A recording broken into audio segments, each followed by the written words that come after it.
Hello అండి, అందరికీ నమస్కారం. ఈరోజైతే మనం శ్రావణ మాసం వస్తుంది కదా, వరలక్ష్మి అమ్మవారిని ఎలా మనం అలంకరించాలో అయితే ఇప్పుడు తెలుసుకుందాం.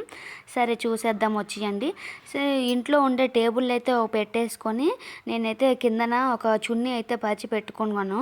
అందులో ఒక క్యాన్ ఉంటుంది కదా, స్టీల్ క్యాన్లో రైస్ అయితే పెట్టేసుకొని దానికి స్టిక్ చేసేసాను. స్టిక్ చేసేసి పెట్టుకోవాలి.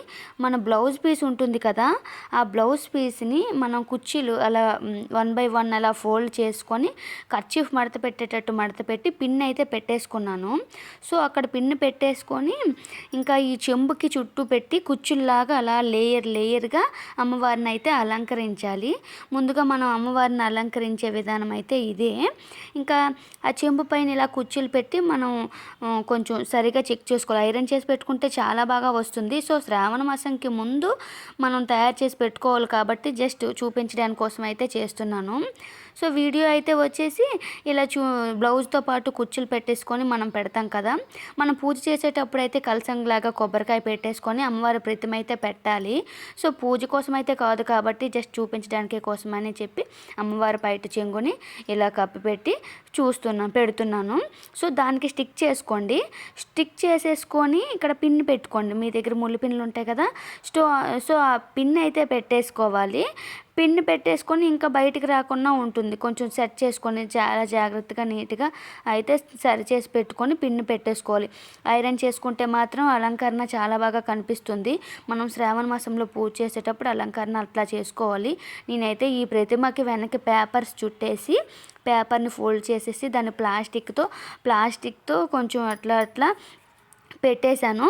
పెట్టేసిన తర్వాత అమ్మవారి ప్రతిమకి చూసారా ఇయర్ రింగ్స్ అన్నీ జ్యువెలరీస్ ఎట్లా సెట్ అయ్యాయో. జ్యువెలరీస్కి చిన్న హోల్ పెట్టేసి దాని లోపల పిన్ అయితే పెట్టేసాం. మనం పెట్టుకున్న జ్యువెలరీస్ అవి 1 గ్రామ్ జ్యువెలరీస్.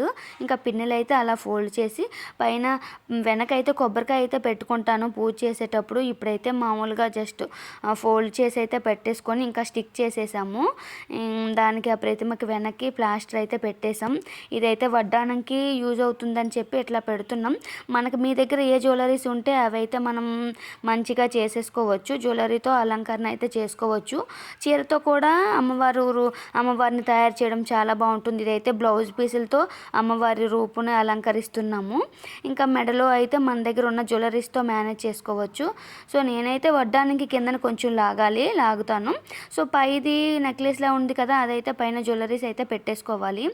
బియ్యం కరెక్ట్గా ఉంటే, కొంచెం బరువు ఉంటే అమ్మవారు అటు ఇటు కదలరు, కొంచెం థిక్గా ఉంటుంది. సో అమ్మవారి మనం పూజ చేసేటప్పుడు అయితే పసుపు కుంకుమ అక్షింతలు ఇంకా చిల్లర పైసలు కూడా వేసేసుకోవాలి ఆ డబ్బాలో. మీ దగ్గర సపోర్ట్కి ఏం దొరికితే అది వాడేసుకోవచ్చు. నా దగ్గర అయితే స్టీల్ డబ్బా ఉంది, పెట్టేశాను. ఇంకా అయితే మాత్రం మనం డబ్బా అయినా ఇంకైనా ప్లాస్టిక్ డబ్బా అయినా యూజ్ చేసుకోవచ్చు. అందులో బరువు ఏదైనా పెట్టేసుకోవాలి. సో ఇయర్ రింగ్స్ అయితే సెట్ అయిపోయి అమ్మవారికి అయితే బొట్టు గంధము అన్నీ పెట్టి అమ్మవారికి అలంకరించుకోవాలి. సో వెనక నుంచి అయితే దండ కట్టేసి వెనక నుంచి అయితే ఇట్లా వెనక నుంచి ఒక దండ, ఇంకా మల్లెపూల దండ అయితే అమ్మవారికి చాలా ఇష్టం. మల్లెపూల దండ ఇంకా పసుపు గంధంతో పాటు అమ్మవారికి బొట్టు పెట్టేసుకొని ఇంకా అమ్మవారికి కొంచెం అలా తర్వాత అయితే మేనేజ్ చేసుకొని కొంచెం మెల్లమెల్లగా కొంచెం కుచ్చులు బాగా లాక్కుంటే అమ్మవారి రూపు బాగా కనిపిస్తుంది. ఇదైతే అమ్మవారి అలంకరణ అయితే చాలా ఈజీగా చేసుకోవచ్చు. ఎవరికి రాని వాళ్ళకి కూడా చాలా బాగా చేసుకోవచ్చు. ఇది అమ్మవారు చూసారా ప్రతి వెనక బ్యాక్గ్రౌండ్ మీకు నచ్చిన డెకరేషన్ అయితే చేసుకోవచ్చు.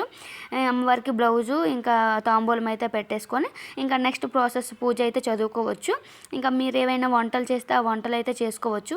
ఇదైతే అమ్మవారి అలంకరణ చూసారా కన్నుల విందుగా చాలా బాగుంది కదా. అమ్మవారిని మీరు కూడా చాలా ఈజీగా చేసుకోవచ్చు. తెలియని వాళ్ళకి కూడా చాలా ఈజీగా చేసుకోవచ్చు. పూజ అయితే చక్కగా అవుతుంది. బుక్లో ఆల్రెడీ పూజ అయితే ఛానల్ని సబ్స్క్రైబ్ చేసుకోండి ఫ్రెండ్స్.